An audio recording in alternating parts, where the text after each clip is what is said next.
Today, we're really pleased to welcome Rabbi Dr Natan Levy and Kamran Shezad, and they both of them have come together this evening to actually talk about humanity's role, the stewards of the earth, and having a look into both shared and contrasting texts, traditions, and ethical principles, so that we get a chance today to look at what are our shared values and what is the mutual understanding, and to inspire action.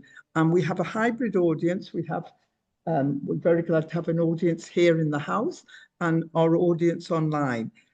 Welcome to everybody, and thank you very much to our two learned speakers. And Kamran, if we can start with you. Kamran's Director for the Islamic Foundation for Ecology and Environmental Sciences. And I'm sure there's a lot more to your CV, but I noticed you and Natan both kept it short. So I will introduce that little bit, but Kamran, feel completely at home to fill us in on more things, as I'm sure that you've got a fair track record in this area. Thank you. Thank you very much, Jane and Janet, for organizing, and to everybody else. And thank you so much for inviting me. First of all, I just want to say thank you to Natan, because he has been one of my inspirations very early in my faith and environmental journey. It was a book over a decade, almost 2 decades ago, which he co-authored, called Sharing Eden. And it was one of the first books that I read, which really helped me, was one of the catalysts to me starting this whole journey. So Natan, thank you so much for your work on that. And I'm glad we're talking about this because it's not so much about an Islamic perspective to ecology, or a Jewish perspective to ecology, or a Christian perspective to ecology. We are going through a global biodiversity crisis right now, and therefore it's the responsibility on all of us to do what's right, to play our role, and to preserve and in a sense, to protect the whole ecological system, which is being destroyed. I also just want to kind of just make it clear that I don't consider myself as an Islamic scholar, and I'm definitely not an imam. What I am is I'm a faith-inspired environmental activist, and I love doing what I'm doing, and I'm a huge flag bearer for the faith role in this discourse. So to begin, I want to start how we always start, by praising God. All praise is due to God, Lord of all the worlds. We begin by glorifying Him, the creator of the heavens and the earth, the sustainer of all beings, the one who fashioned this universe in this perfect balance and beauty. And when we look around us, the sky above us, the earth beneath us, the rivers, the mountains, the trees, the animals, and even the tiny little creatures that are quite often hidden from our sight, we see nothing but the signs of our Creator's magnificence. And as a Muslim, in our holy book, in the Holy Quran, for us, it's not just a book of guidance for humanity. It's also, in its very essence, a book of nature. It speaks directly to our senses, and it's constantly drawing our attention to the wonders of the natural world. And an observer who opens the Holy Quran will no doubtly notice that it pays constant tribute to life on earth. So there are entire chapters that are named after animals and plants, for instance. The Surah Al-Baqarah, the cow, Surah Al-An'am, the chapter of the cattle, Al-Nahl, the bees, Al-Naml, ants, Al-Ankabut, the spider, Al-Adiyat, the horses, Al-Fil, elephants, al-insan, human beings, yes, because we're part of nature too. At-tin, the fig, and so on. And you know, the Quran constantly asks us to reflect deeply on the creation and on nature. And plants too are celebrated in the Holy Quran. Onions, figs, mustards, pomegranates, lentils, cucumbers, dates, grapes, they're all mentioned as not just as fruits, but also as signs of God's perfection and reminders of the astonishing variety of life on earth. Because every mention is a nudge from God to us to notice, to reflect, and to be grateful. So one of the most profound ethical dimensions in Islam is the concept of Tawheed. Now, Tawheed means the oneness of God. Now, what does Tawheed mean in the context of ecology? Well, it's really fairly simple if you really kind of pay attention to it, because if God is the one Lord of all beings, the Rabb al-Alameen, the Lord of all the worlds, then our devotion to Him must extend to goodness towards His entire creation. To recognize God as the Lord of all species, of every generation and every creature, is to realize that all beings, all creatures, everything in creation have inherent worth simply because they were created by Him. To exclude even one creature from the moral consideration violates the concept of Tawheed. So when we show care, compassion, and reverence towards animals and ecosystems, we are in fact showing reverence towards their creator. And in that context, I also want to show you this very famous photograph of Earth, which most of you probably recognize, known as the pale blue dot. It was taken in 1990, I believe, by NASA from 6 billion kilometers away. And what it shows, I mean, for those who don't know, I mean, that pale blue dot, that tiny dot is this planet Earth. And when I'm talking about creation, we are tiny. We're not even relevant in the bigger, magnificence of God's creation. And so when we gaze upon that pale blue dot that you see, we see our entire world, all of human history, every joy and every sorrow, reduced to a tiny speck of light in the endless vastness of creation.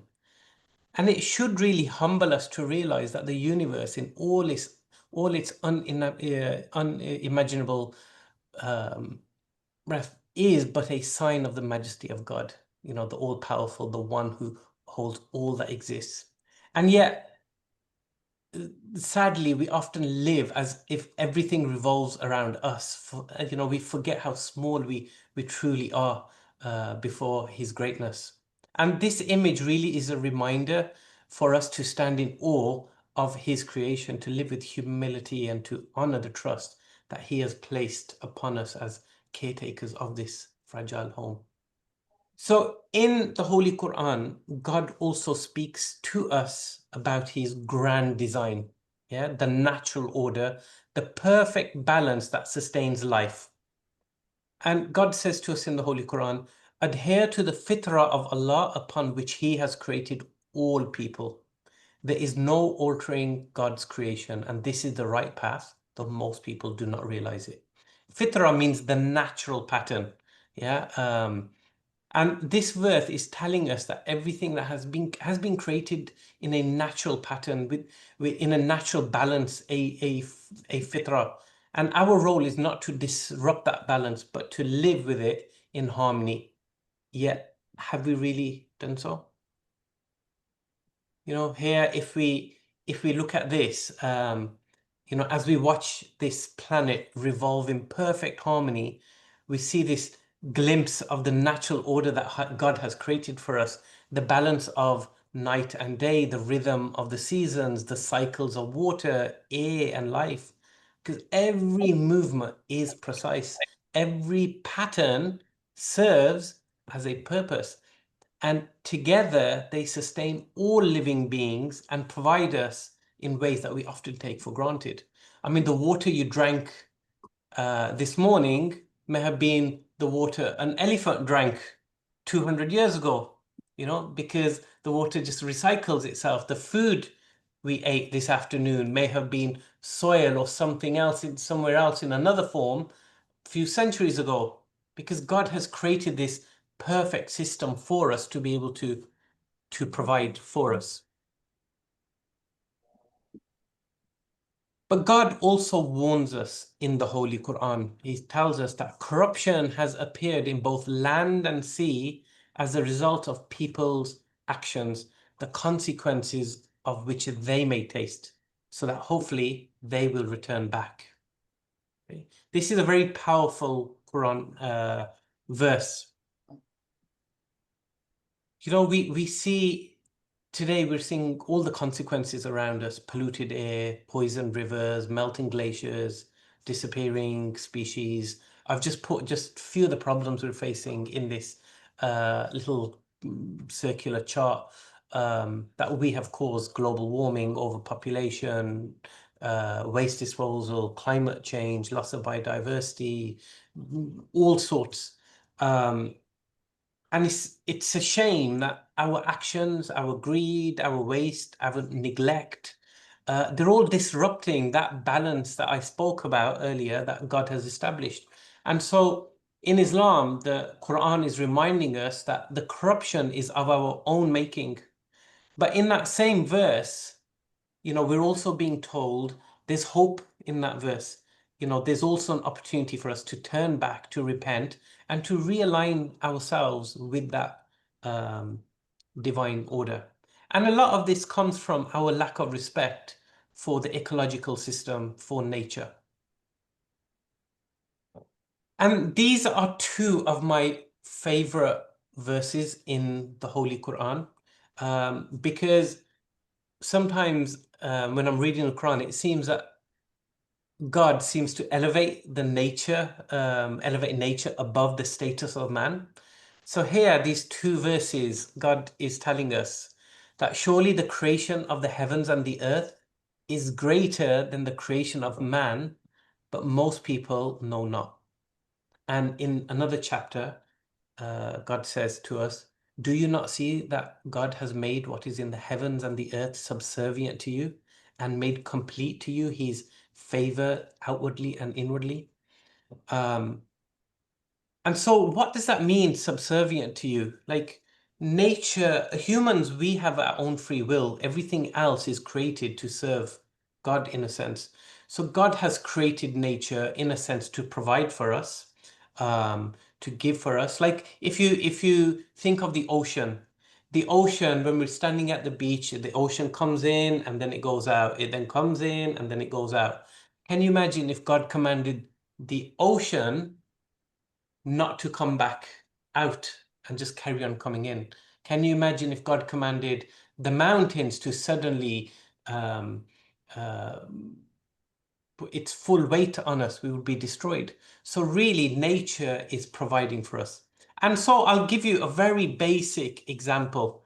Yeah, normally I would test people, but I can't test anybody right now, being remote. So here's the humble tree. We take the tree for granted. We see trees all the time around us. We walk past trees hundreds of times a day. We love to be around trees, but if we were just to consider, what does the tree give us in return? What does it give to us? What does it provide? What as part of that natural pattern, what is that beautiful design that God has put into the tree to give us our life kind of system services? And so here's a small list. You can just imagine, I mean, it's not small, it's way bigger. It provides food, it gives us medicine, provides us wood, it helps reduce violence, it gives us shade, it marks the season, creates economic opportunities, gives us oxygen, cleans the air, so much more. So you can see from here, this is just one example. And what was to happen if all the trees were to disappear? we would turn into Mars, literally. And that's, like I said, just trees. So when we're being reminded that nature is there to provide for you, what we really need to be doing is what we take with one hand, because God has given us these blessings, but we give back with the other, that we maintain a balance. And so the Islamic Declaration on Global Climate Change kind of captures very beautifully our responsibility towards nature, and it reminds us, and it says, I'll quote it, that we recognize that we are but a minuscule part of the divine order, yet within that order we are exceptionally powerful beings and have the responsibility to establish good and avert evil in every way we can. We also recognize that we are but one of the multitude of living beings with whom we share the earth. We have no right to abuse the creation or impair it, and intelligence and conscience should lead us, as our faith commands, to treat all things with care and awe of their creator, and with compassion and with the utmost good. And this is a powerful reminder that our faith and our ecological responsibility are deeply connected. And this is one of my really favorite verses from the Quran. I have quite a few favorite ones, especially the nature ones.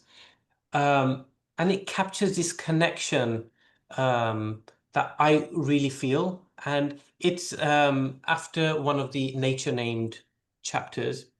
And God says to us in the Holy Quran, "And there is no creature on earth or bird that flies with its wings, except that they are communities like you. We have not neglected in the register a thing, and then unto their Lord will they be gathered." Now, just think about that for a second. God is referring to biodiversity as communities. Now, what is a community? If you look in the dictionary, the definition of a community states it's either a group living in the same place or having particular characteristics in common, or a group living together and practicing common ownership. Now, when we reflect here, what is God really saying to us? That biodiversity and nature and the ecological system is not for us to use and abuse. It's not for us to have dominion over. It's not for us to control or consume, but for us to treat as a community. Every single variety of plant and animal life on this planet has a role to play, just as different people have roles to play in community. You know, we are interconnected, and there's just no getting away from that. And you know, we love to enjoy the diversity of people around us. I'm sure in today's gathering, there's a large diversity of people. But do we really go out and notice and celebrate the biodiversity which is around us?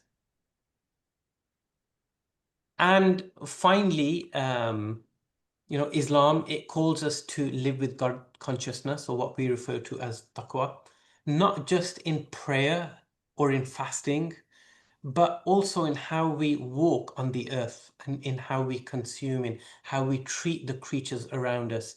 And so ecology in this sense isn't just science, it's also an act of worship. And today, as Muslims, we are reviving this message. And initiatives like Al-Mizan, a covenant for the earth, it reminds us that our covenant with God includes a covenant with his creation. And I would definitely recommend that, please, if you get a chance, please do download this. This is, we refer to it as the sibling document to Pope Francis's Laudato Si, written by Muslim scholars from around the world. But it's a beautiful framework of what we as Muslims can do to protect the planet and care for creation. But it's beautifully written in the sense that it doesn't only speak to Muslims, it speaks to the wider faith community. And it calls for us to reimagine our relationship with the earth in light of the Holy Quran and the teachings of the Prophet Muhammad, peace and blessings be upon him. So that is the end of my presentation. May God guide us to honor his creation, to live with humility, to live with compassion and balance, and to leave this earth better than we found it. Thank you. Peace and blessings be upon you all. Thank you, Kamran. Thank you so much for the way you shared the passages from the Quran and explained them to us, and the importance for the covenant for the earth. Thank you, Kamran. That was wonderful. That was really wonderful. And for those of you who don't know me, I'm Gareth, and I've been part of the planning group. Very graciously, Janet and Jane have invited me to be part of this. But I'm a Methodist interfaith officer. I just wanted to pick up to take up something that you said right at the end, Kamran, and also with the document that you shared with us. And you referred to balance in your final words about praying that God will keep us in balance and enable us to maintain that balance. And that, am I right in thinking that that is the translation of Al-Mizan? Is it the Yes. If so, could you say a little bit more about that, please? Because I just find that a really interesting idea, both spiritually and what it means for us as spiritual beings to have that balance, and then what it means in terms of our relationship with the world we live in, with the communities that we are part of, and what that concept, why that concept is so important in Islam. Could you just elaborate a little bit on that for us, please? Thank you, Gareth. It's a good question. Mr. Miyagi is a very good teacher on balance in The Karate Kid, because I recently, I think a couple of years ago, watched Mr. Karate Kid again, and he spoke about balance. It was the one thing he kept teaching his student, Daniel's son, and it was all about being content and only focusing on what you need, not anything beyond that. So there's a chapter in the Holy Quran called Surah Rahman, which is the chapter of mercy, and it's a very environmental chapter, and it constantly talks about maintaining a balance, and it talks about God's blessings, because when I spoke about the tree earlier, the tree provides, insects provide, fields provide, animals provide, vegetables provide, everything provides for us, but not for us to overconsume and to consume, because for that fitrah, that natural pattern to work, we shouldn't be over-consuming. And that doesn't just mean food. It means it could be anything with what we do with our time, who we spend our time with, and what we do. And in reality, what it should be promoting is the concept of simplicity, humility, and modesty. We shouldn't be taking more than we need. If we look at our founding faith leaders, our prophets, most of them especially lived a life of humility. And even if they had wealth, they would do large amounts of redistribution of wealth. And it is one of the reasons why the planet is suffering and struggling right now, is because we constantly just keep taking from the planet without allowing it to replenish.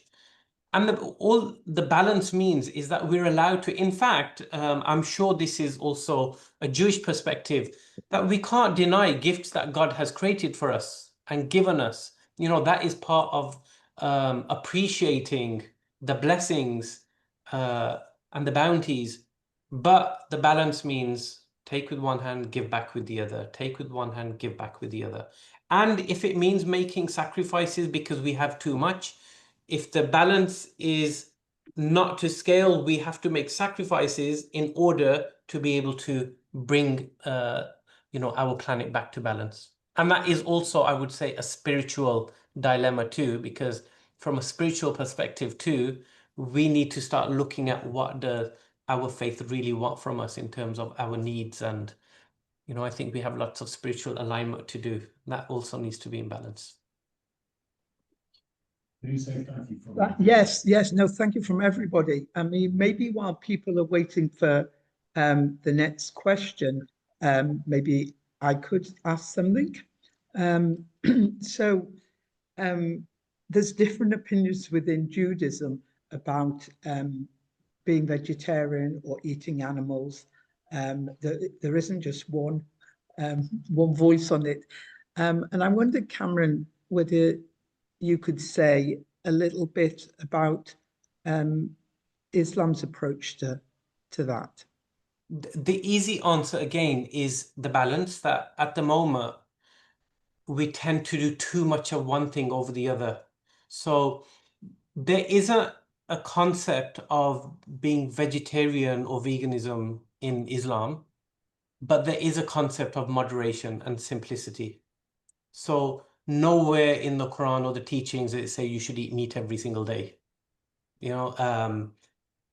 So what we do is we maintain a balance. We eat what is pure, not just what is. So even meat, for instance, at the moment, meat is bred and produced purely to feed us. So we're doing, the industrial farming level. It may be halal or kosher in a sense because it's been slaughtered, but does it mean it's ethical? So from a jurisprudence perspective, it may be very okay for us to eat, but are we still held accountable for the harm that that animal went through when we are in the court of God? Or, the lifestyle, or in most cases, not even seeing daylight before slaughter.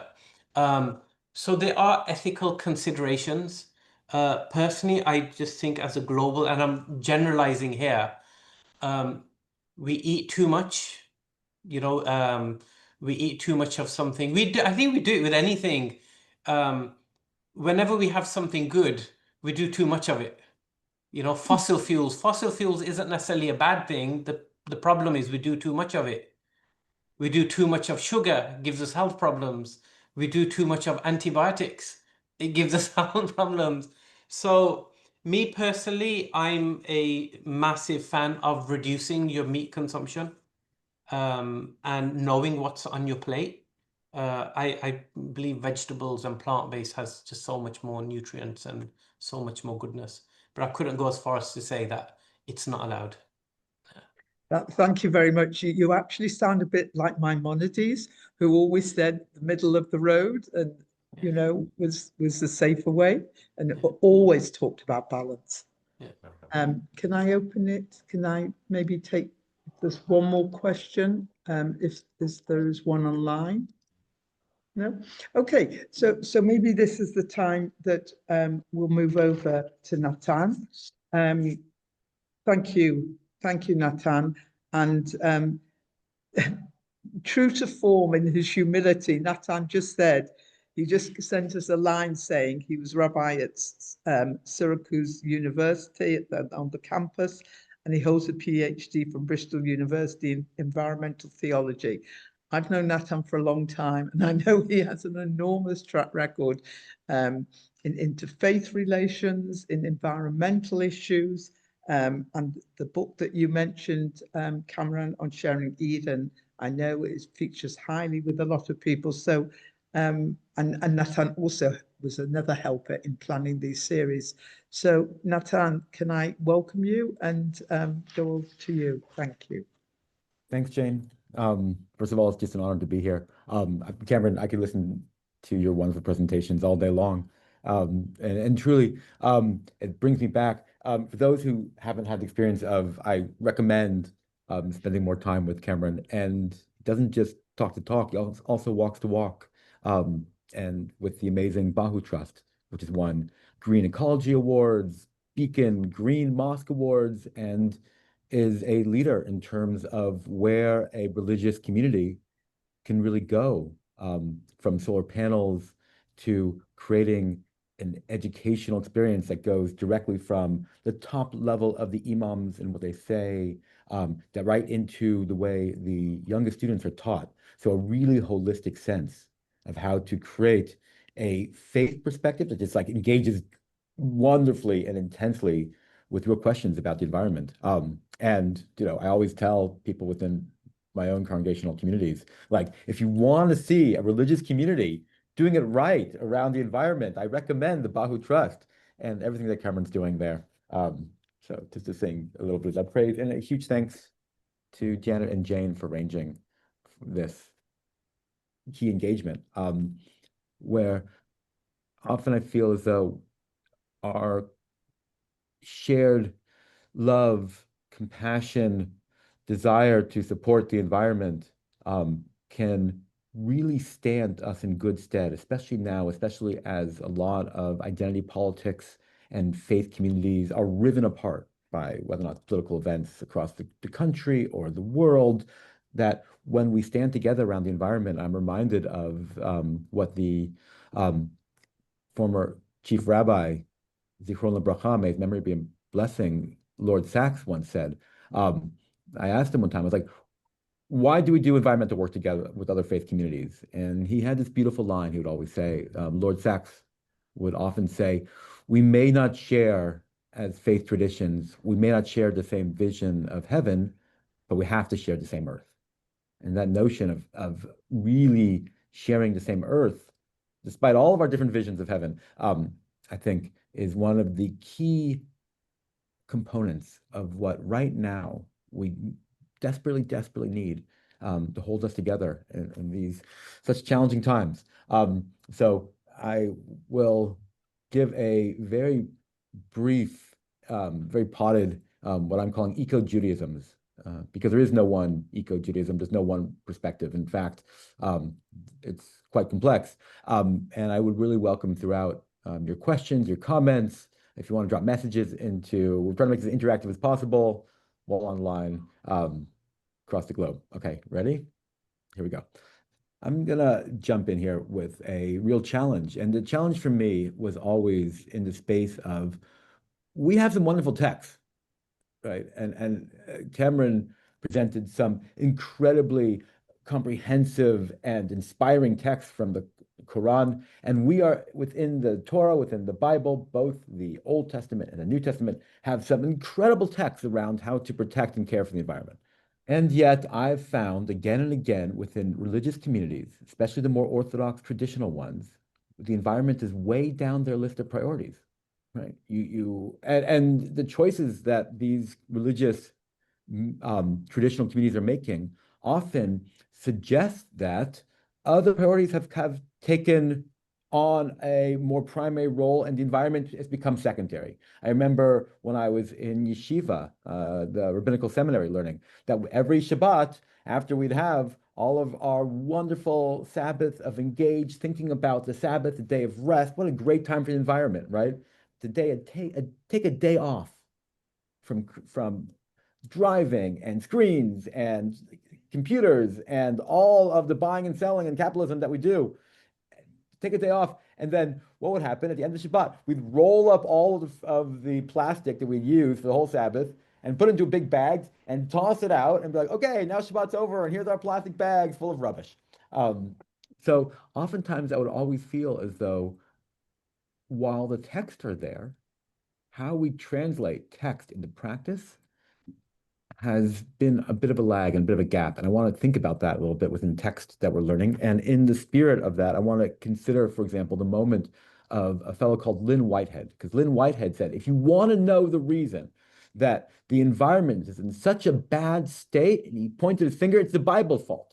Why?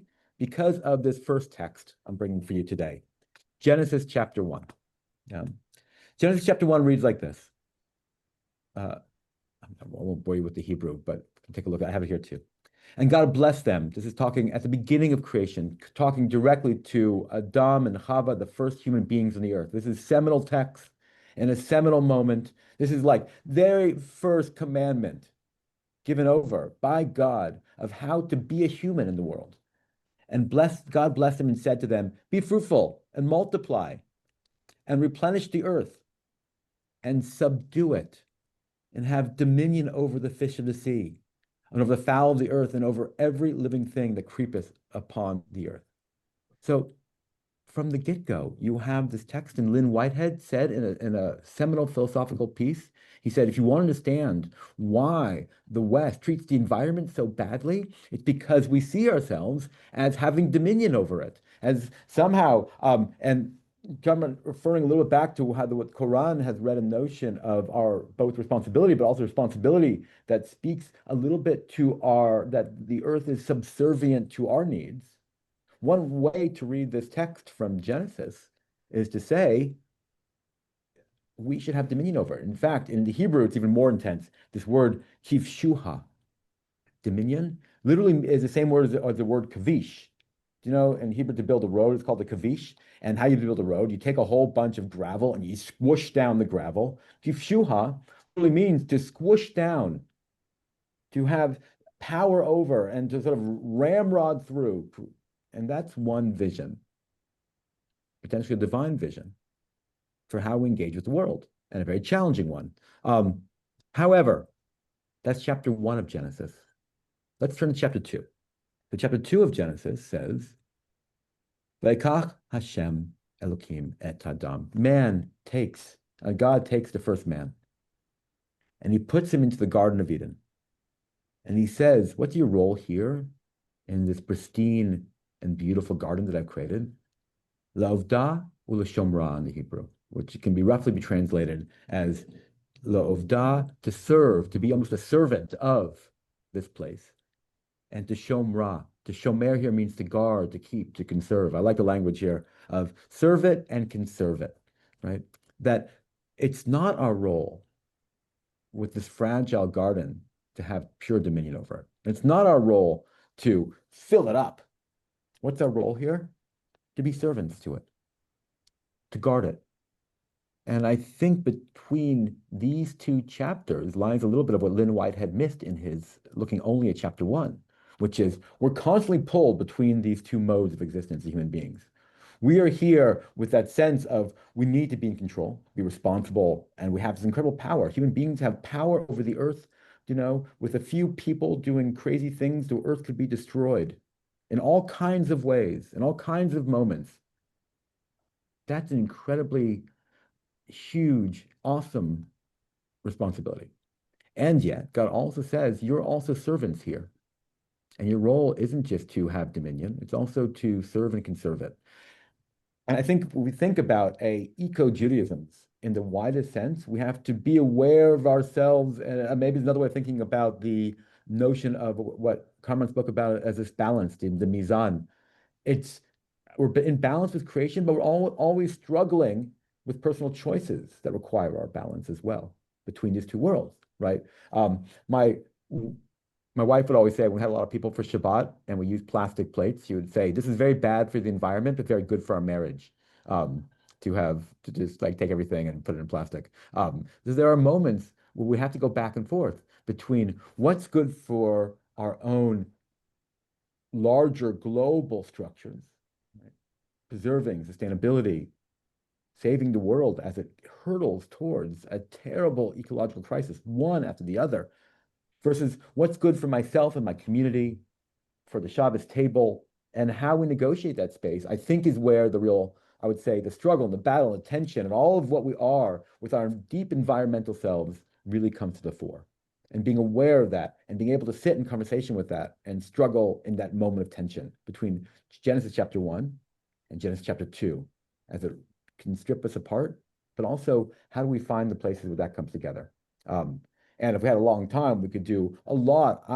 My general theory is that that if you look at these first chapters of Genesis, they create the DNA for the entire structure of Jewish halacha and Jewish life afterwards, right? You can look at Genesis as sort of like the DNA model, this planting the seed of how we think about many, many things, including our environmental activism. And a lot of the laws of Judaism also will play out this tension. And I want to really briefly give over how one such law, perhaps the most seminal and famous environmental law, works with this tension right at its core. And that's the law of bal tashchit in Hebrew, not to waste. A key law that comes straight out from the Torah, developed by the rabbis. into eco-Judaism at its finest is not to waste, to see the world of which you operate in a bal tashchit method, where you walk through the world and think, what can I do not to waste? What can I do to preserve, to not throw away things I could use, to compost as opposed to throwing into the plastic, to, in any shape or form, who am I as a religious person, as a Jew, with bal tashchit, not wasting, firmly in mind. So I'm going to give you a little backstory, okay, the next couple of minutes of where this comes from. We begin in Deuteronomy, chapter 19 and 20. Really 19, that says, actually, where it begins with this law.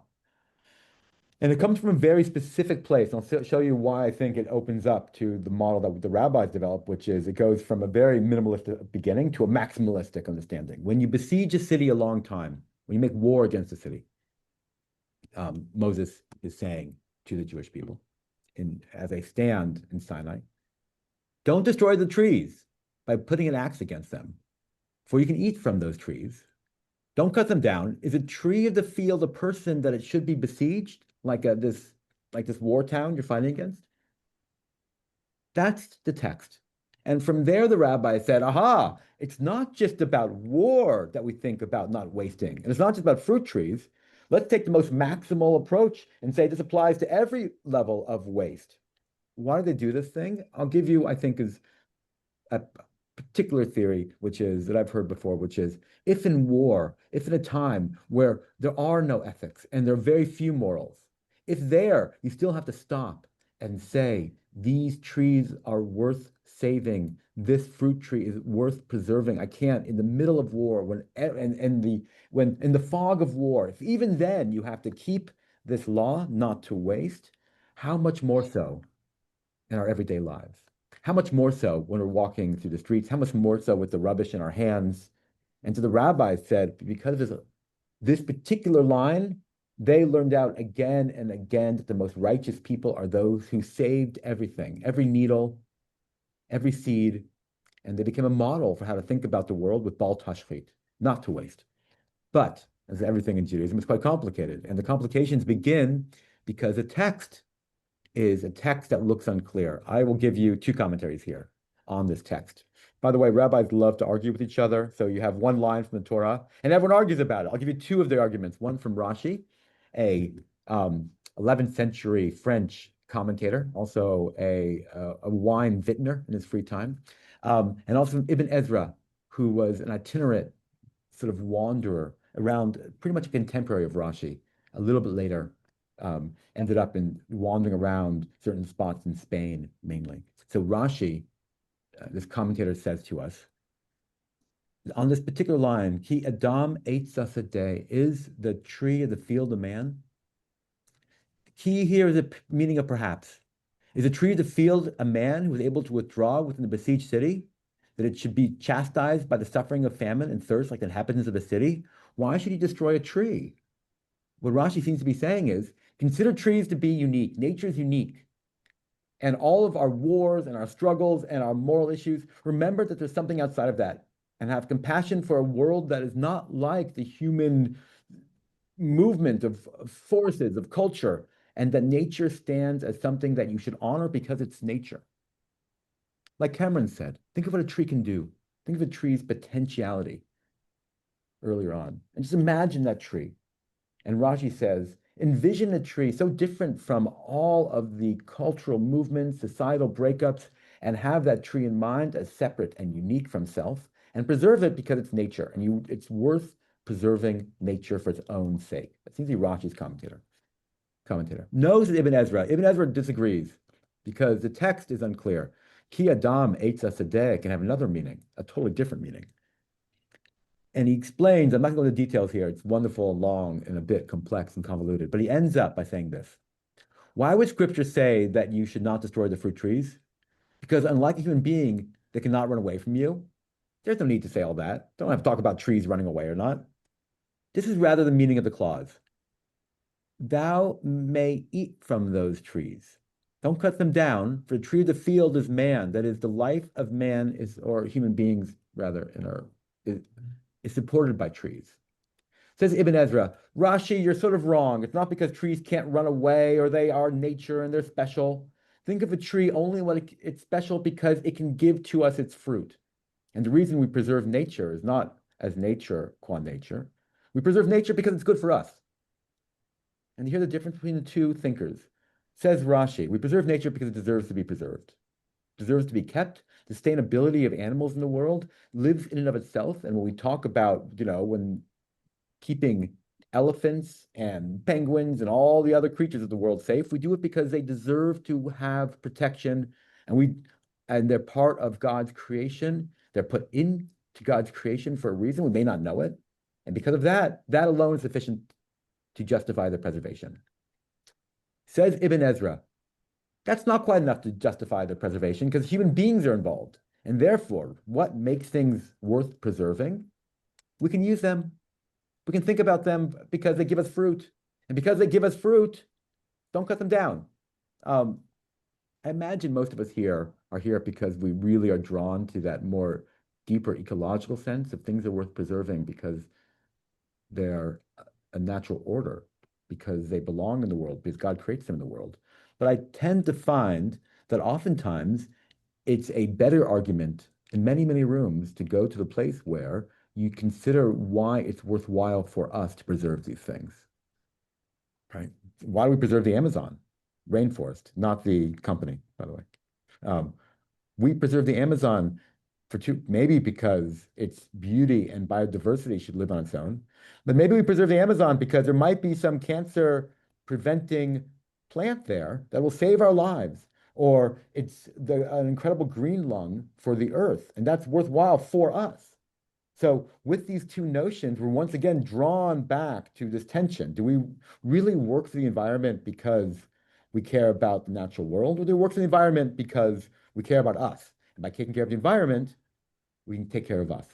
And this runs through the entire text of our halakhic traditions around what do we do with trees.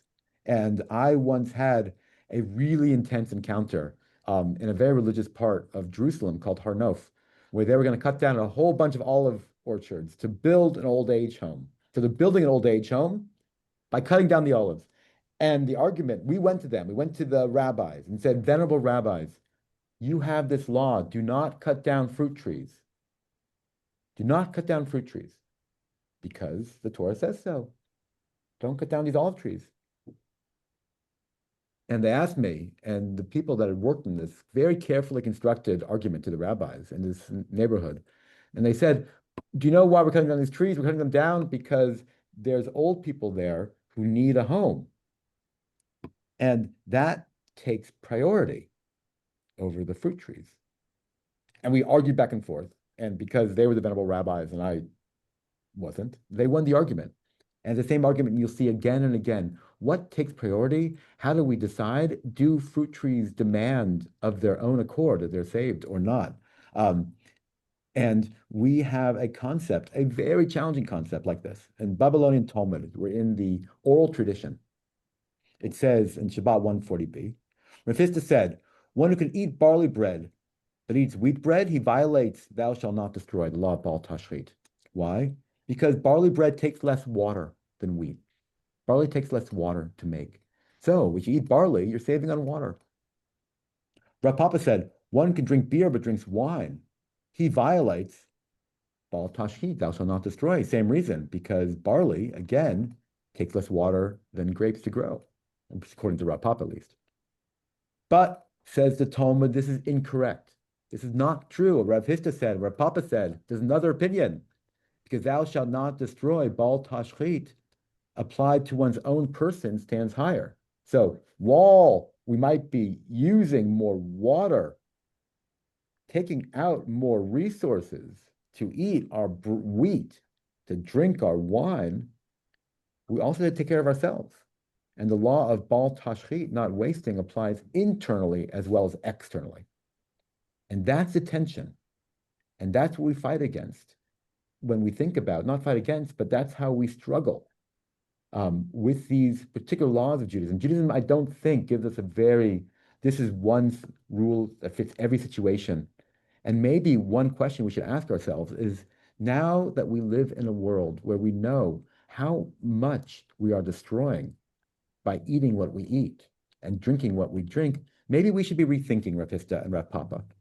Maybe it's time to go back to them and use this text and open it up again and say, once we can now understand the deepest effects around sustainability and diversity and the entire biological ecosystem, as Kamran said, seeing the big picture of Earth, that little blue dot, maybe it's time to rethink and readjust and rebalance how we move through the world and which side of this tension between Genesis chapter 1 of dominion over the earth and Genesis chapter 2 of conserving and being servants of the earth. Maybe now is the time to make the shift.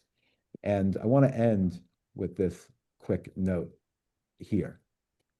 This is one of my favorite symbols and graphs. And if you can see here, it says the exhaust emissions in Tel Aviv area for a very particular time. It's coming up again. It's for a couple days in September in 2023 that repeat year after year. It's not just this 2023, it'll happen every year this way. For one particular day in September, the exhaust emissions in Tel Aviv go nearly to zero, right? Now, Tel Aviv is a very busy city. There's lots of cars going by day in and day out. You can see the spikes of all the different exhaust and all the different fumes drop into the air, except for this one period here. Can you see it? From 9 a.m. on the 24th till 11 a.m. on the 20th, looks like 8 o'clock on the 25th, exhaust goes to zero. Do you know why? This is a dialogue. Yom Kippur? Exactly. Yom Kippur, or as is known in the secular streets, if you talk to the children of Tel Aviv, even if they don't know Yom Kippur, which some of them unfortunately don't, they know what they call it? Yom Ofanayim, bike day, where the streets are so empty that you can literally get on your bike and bike down Kvish 6, the Highway 6, the busy highway right through Tel Aviv and the major cities. Yom Ofanayim on bike day. And I love this moment. There's no law out there in the state that says stop riding your car. There's no politician, president or otherwise, saying don't drive. But purely because of almost this deep religious sensibility, people have made the choice, community by community, family by family, city by city, for this one day, no one drives.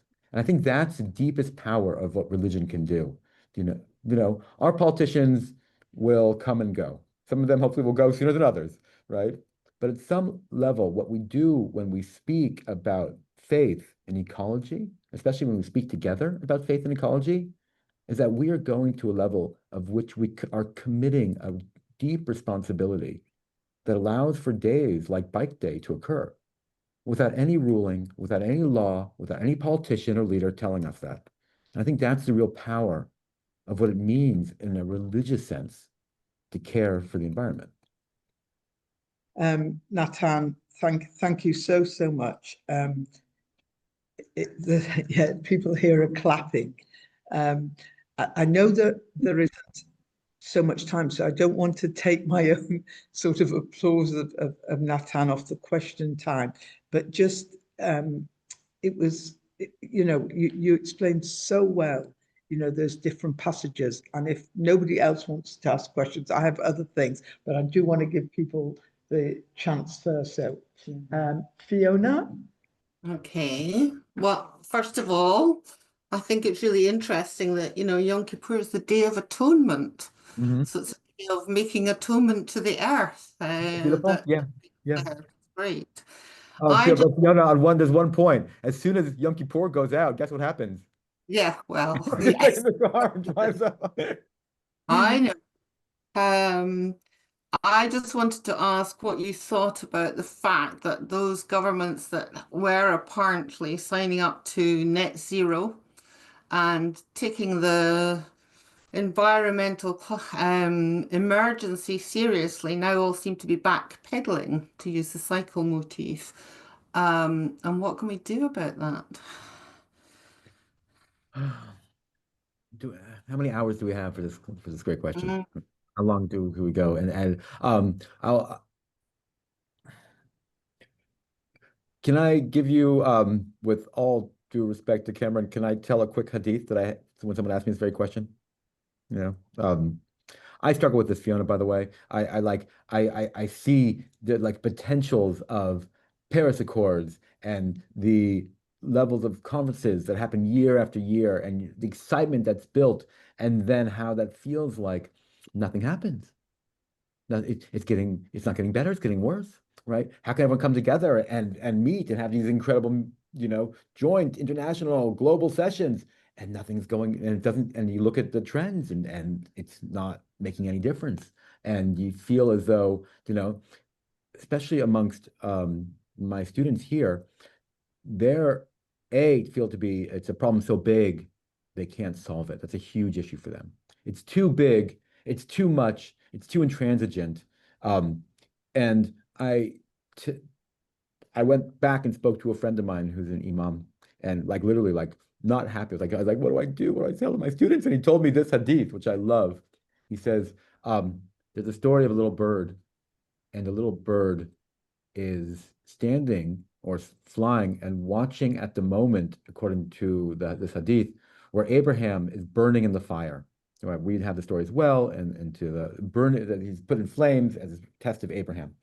And the little bird goes with its beak to the nearest water, and with its little tiny beak takes a little bit of water and picks it up and drops it on the fire, and then goes and does that again and again. And the other animals are laughing at the bird, obviously, because it's not putting the fire out.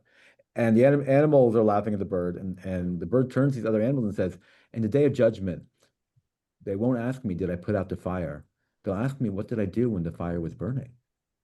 And I always found that to be the motivator. So what do you do when the fire is burning? What's our job now? I think that, what the work of Kamran and the Bahu Trust is a good example. I think that we have eco-synagogues, which are wonderful examples. Often I think the best examples are the ones we do as small communities working b'kol d'mama d'ka, with that still small voice, to make things happen locally as possible. I can't change the way Donald Trump has pulled out of Paris Accords and is bring coal back into the world. I'd love to be able to, but I can change the way the students here at Syracuse Hillel are composting. And maybe that's not sufficient, but at least I can say, what am I doing when the fire is burning? And if we could say that in small communities, like in Bahu Trust in Birmingham, like Ecological Moments in Edinburgh, I think that gives us hope and gives us a great sense that we are much bigger than these current political leaders that will come and go, because we are here with our religious sensibilities and our care for the earth that's much deeper than that. I know it's not a sufficient answer, and I wish I had better, but I with small beaks, I think that's what we do. Yes. Thank you, Natan, because I think a lot of us, and thank you, Fiona, for asking it, because I think a lot of us were actually asking the same question of ourselves. Both of you have been talking about, conserving the earth and our duties to put back as well as put in. So I'm interested, Natan, if you could say something of, because we have laws about not taking the fruits in the first 3 years. And preserving them, and laws about Shemitah, every 7 years. And then I actually found out I knew that you didn't. Lots of people don't cut their boys' hair for 3 years. I didn't realize till very recently, with my own grandsons being cut, that that's also related. They're like trees, that you have to keep it for that amount of time. I don't know if you can sort of add to that, because surely that's part of all this too, treasuring it and conserving it and respecting it.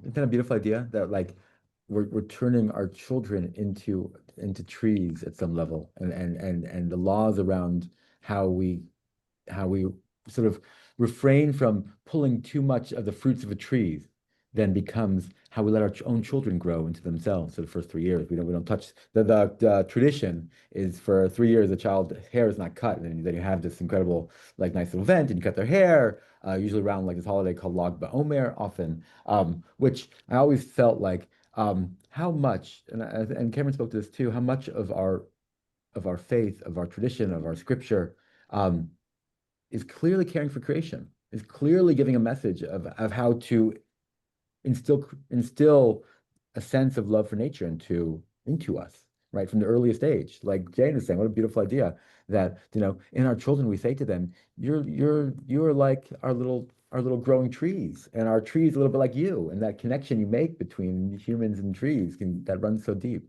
Thank you, Jane, for bringing that. Thank you. I'm being nudged here quite rightly because the time is getting on. And first of all, I just want to again thank Kamran and Natan so much. And the two things that sort of resonates very strongly is, as you said, Natan, we all share the same earth, which is really, really important, and we all are meant to conserve it and look after it and put back into it. And I think that's an enormously meaningful base, you know, to start off with and hopefully to carry on from. Thank you so much for bringing all that knowledge and information and inspiring us, because it's really things like this that make us rethink, now what exactly am I going to do when the fire is burning? So thank you, and thanks everybody for coming.